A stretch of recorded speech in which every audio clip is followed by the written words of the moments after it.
Est-ce qu'on est dans le incroyable ou est-ce qu'on est dans le... Et moi j'ai penché pour le incroyable. Les détails c'est magnifique, c'est vraiment bien fait, on voit que c'est très recherché. Et je me suis pris quand même une grosse claque. Ça donne envie d'aller plus loin en fait, d'aller plus loin dans l'univers de Dune. J'ai adoré. Assez émerveillé pendant les 2h35 de ce film. C'était un soulagement pour moi parce que j'ai bossé 1 an et demi quand même sur le bouquin. 1 an et demi à défendre Denis Villeneuve, donc bon, il fallait voir le film après pour être sûr. Et le film est super et j'ai hâte de le revoir.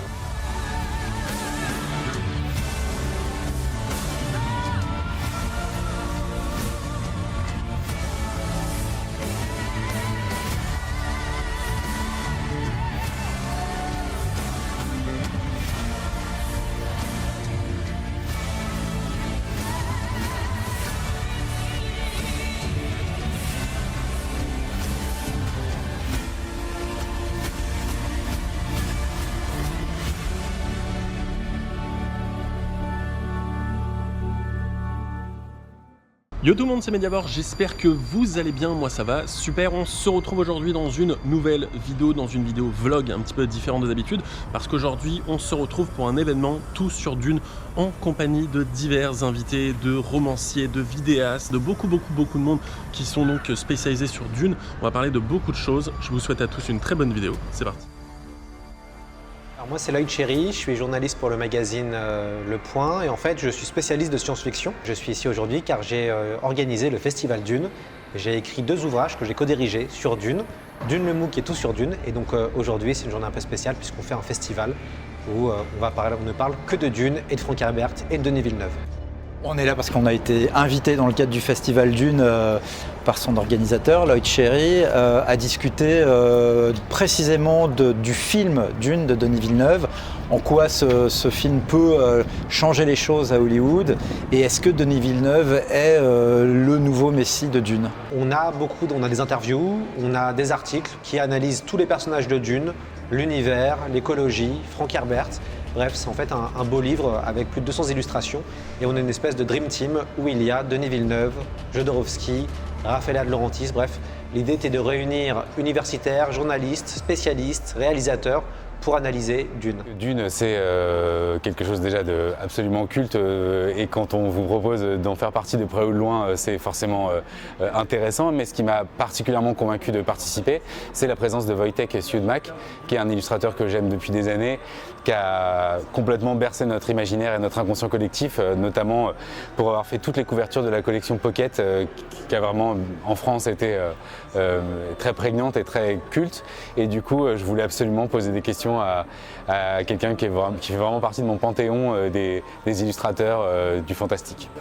Et donc voilà, là j'avais été invité par Loïc Chéry et le podcast C'est plus que de la SF pour discuter ce matin de Dune et notamment des Harkonnen, du traitement des Harkonnen et du sens à donner aux Harkonnen et à leur manigance dans les romans.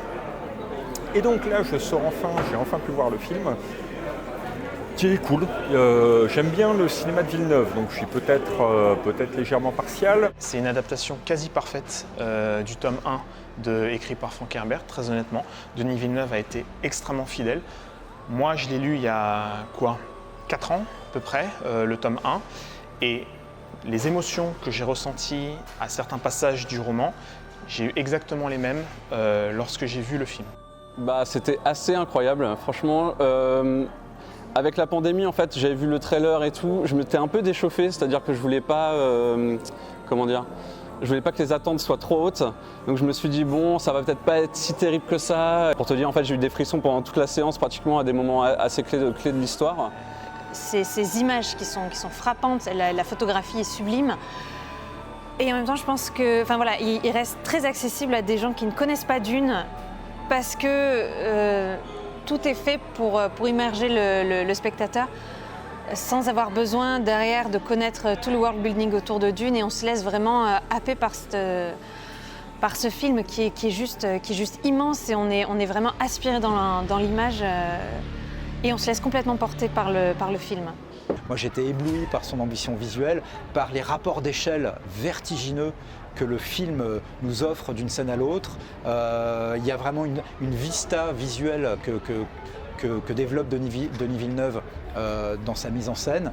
Il y a une atmosphère assez sombre, assez lugubre, qui est assez courageuse, quoi, qui m'a séduit dans un blockbuster de cette taille. Non, moi j'ai trouvé ça très bien, ça m'a beaucoup plu.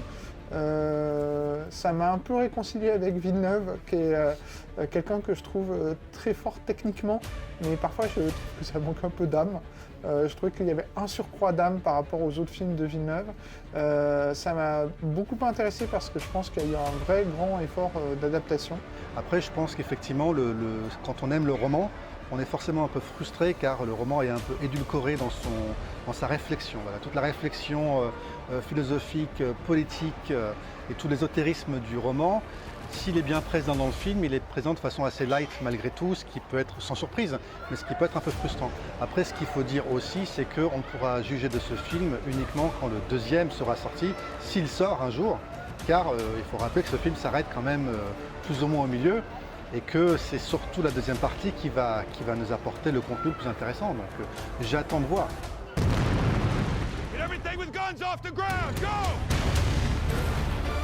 This is an extermination.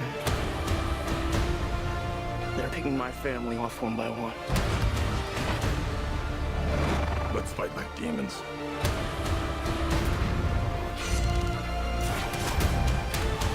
Ouais, donc en fait, j'ai bien aimé parce qu'en fait, les moments les plus importants ils sont, la partie les plus détaillée ils sont. Par exemple, je me posais la question, le moment avec la dent empoisonnée, si ça allait être adapté, s'ils allaient faire un raccourci ou ce genre de choses. Et c'était vraiment ça. Tout ce qui est le plus important dans le bouquin se retrouve dans le livre et moi je trouve que c'est ça le plus important. Puis je trouve ça visuellement vraiment tellement fort et tellement il y a des associations d'idées. Le casting est vraiment super, il y a vraiment, c'est vraiment du gros cinéma, je trouve intelligemment fait. Pas que du gros cinéma de divertissement, en disant c'est cool, il y a des trucs qui explosent. Là c'est vraiment, je trouve qu'il y a du fond, il y a du sens. Et je trouve qu'il y a quand même de l'âme et au moins de l'esprit. Le film a les défauts de ses principales qualités. C'est-à-dire que, comme c'est une adaptation, je veux dire, ultra fidèle du roman, il ne cède pas aux sirènes hollywoodiennes d'aujourd'hui, c'est-à-dire tu n'as pas de l'action à tout bout de champ. Tu n'as pas de l'action toutes les 10 minutes. Tu as quelques grosses scènes d'action. Quand ça pète, c'est vraiment vénère, c'est vraiment superbe. Mais dans l'absolu, on est quand même en face d'un blockbuster de science-fiction auteuriste et exigeant. C'est-à-dire ça ne va pas forcément plaire à n'importe qui, je veux dire. Voilà. Le public qui aujourd'hui va voir les gros blockbusters, donc les Marvel, ou comme a parlé Lloyd, les Fast and Furious, ou je veux dire voilà, d'autres films de SF, va se dire, dis donc, c'est vrai que c'est un peu long, ça parle beaucoup. Peut-être que certains spectateurs vont se dire ça. Ce que j'ai peur moi, c'est est-ce que ça va parler aux non-initiés ? Parce que moi j'ai apprécié parce que je connais déjà l'univers, mais j'ai déjà parlé avec des amis à moi qui ne connaissent pas forcément Dune ni le film de Lynch et peut-être seront perdus dans toutes les explications qu'il y a dans le film parce que c'est un film quand même assez explicatif. C'est un film de grande qualité qui est parfaitement exécuté et parfaitement maîtrisé, mais effectivement ce n'est qu'une première partie et ça on le ressent vraiment à la fin, au générique de fin. Moi je suis vraiment resté très frustré sur le fait que le film s'arrête vraiment à un moment qui va peut-être laisser beaucoup de gens sur leur faim. Alors tant mieux si ça les incite à voir la deuxième partie, si elle existe un jour, on le souhaite tous. Mais voilà, s'il y avait un défaut vraiment à relever, pour moi ce serait ce moment où ça s'arrête, où on se dit il va falloir encore attendre quelques années avant d'avoir le tableau complet. The future of House Atreides. You have to be ready. There is no call we do not answer. There is no faith that we betray. They're not human, they're brutal. Lisez de la SF. C'est un genre qui est très représenté de plus en plus dans les médias, la SF, la fantasy. L'imaginaire en général, c'est quelque chose qu'on consomme énormément en termes de séries télé, en termes de films. Mais derrière, il y a une industrie du livre qui est juste extraordinaire et qui a tellement de choses à offrir à ses lecteurs. Donc si vous avez aimé Dune, si vous avez aimé Le Seigneur des Anneaux, si vous avez aimé Harry Potter quand vous étiez enfant ou plus grand, allez-y, sautez le pas et jetez-vous dans les livres. C'est vraiment important et il y a des choses qui sont juste extraordinaires à y découvrir. Et voilà, bon, gros plaisir. En tout cas, j'ai des petits bémols, mais j'ai pris un gros plaisir. Là, je me suis régalé avec le film. C'est le genre d'adaptation de Dune que j'attendais. J'espère qu'il y aura une partie 2, qu'il y aura même une partie 3 avec le Messie de Dune. J'espère que voilà, il y aura une saga qui va suivre de ce film-là. Only I will remain.